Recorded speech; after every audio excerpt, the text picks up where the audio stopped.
Whenever the conversation comes up about Europeans being in America, their response is Europeans, immigrants, right? Immigrants make America better. It's never the articles in the 1787 Treaty of Peace and Friendship were breached. It's never the 1791 Constitution for the United States was breached. It's never the shell for the United States in Puerto Rico went bankrupt. It's never that. It's immigrants make America better. If it's not for the immigrants, America wouldn't be what it be. My only response to that is you have to think of what America is. What made America so great? How did America become so great, right?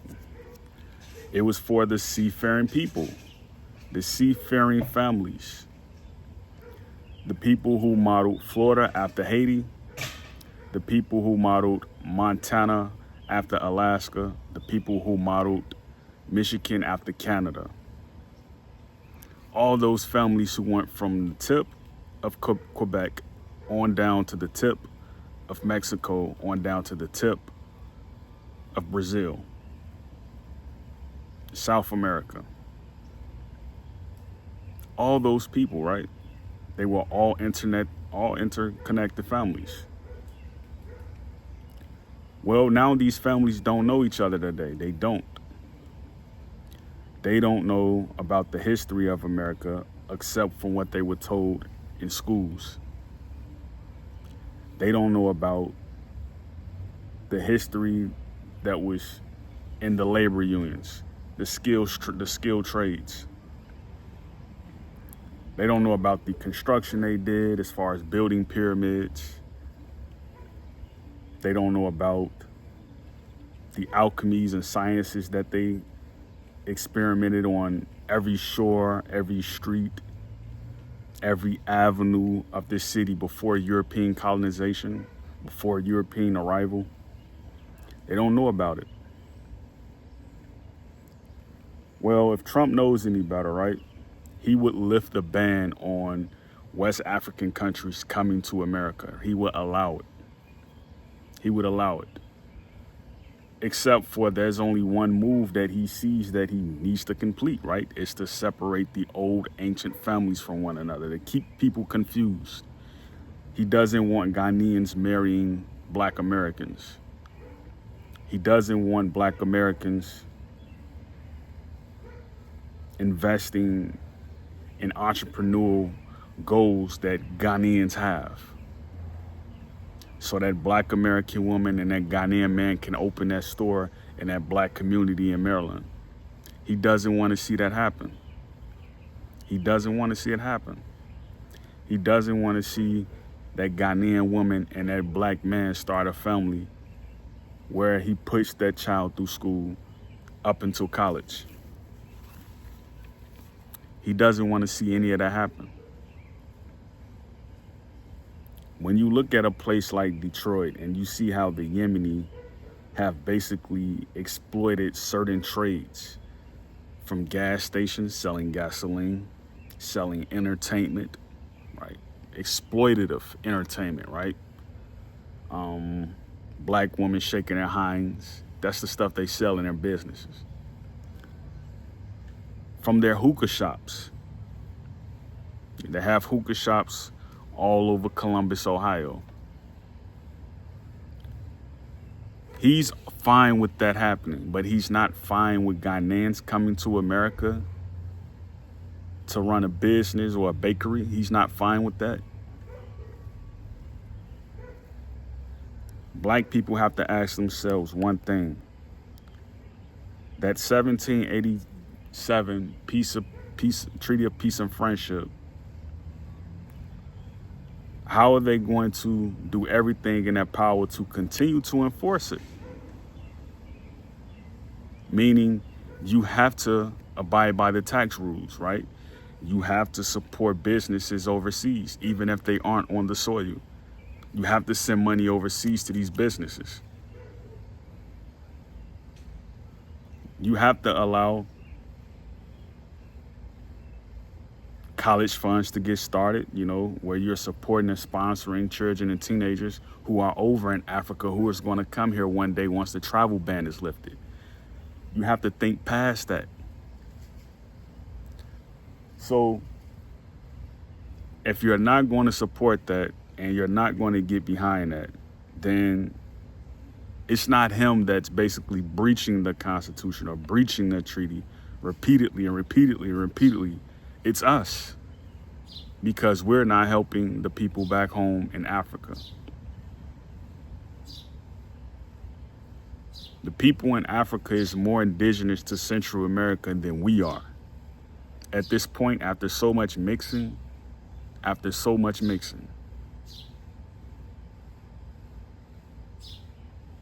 there's this young lady, she's on TikTok, and she repeatedly tells people, she says, we are not Native Americans. We are not American Indians. We are Taino. We're Haitians, because of what happened after the dissolution of France in 1801. My only response to that is this. What does more mean in Creole? Could it mean Haitian? Could it mean Ibon? Could it mean Noir? What does it mean? Because the Haitians don't have a treaty. The Haitians, right? The Haitians don't have a treaty with the United States that I'm aware of that goes back to 1787. The only treaty that the United States has that's the longest in standing is the Moroccan Empire. That's the only one. So, in order to stop confusion, in order to become one again, the blackest of blackish, blacker than me, right? The blackest of blackish, they're going to have to come to an involvement where they're completely understanding what's going on, why it's going on, and how to stop it. We've done this before. When we were in Egypt and the Persians wanted to be different, right? What happened? They went east and we went west, right? Some of us went east with them and ultimately ended up in the same place where we're at right now in the United States. What happened when we stayed in Ghana? People wanted to be idlers. People wanted to be witchcraft worshipers. What happened, right? We were brought over here on ships to the shores of Maryland, to the shores of Virginia. We ended up here. So for all the people who are blackity black, right? The blackest of blackish, you're going to have to come to an involvement where you're just thinking like, maybe it's time for us to move again. Maybe we need to meet up in a place like Suriname or somewhere. Like maybe we need to meet up somewhere and we need to think like, okay, are we going to really bring this to an involvement, right? Are we going to live off the land?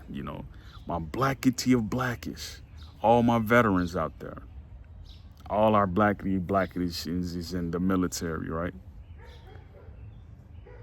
Are you going to come to an involvement where you say, yeah, it's time for us to leave. It's time for us to leave. It's time for us to go back to South America. There's war happening in the East. China is not a good place to be. Asia is not a good place to be right now. Maybe we need to go back to the South America. Maybe we need to do that. That's probably the perfect place to meet up right now for everybody right now who is trying to get an exodus away from what's happening in the hells of America. Trump don't want to see the angels proud, you know, the star seeds. He don't want to see us proud, right? I mean, think about that, right? You cut off trade with all these African countries and you leave trade open for the people of the Middle East. Like, what sense does that make? There's shootings every other month involving them at gas stations.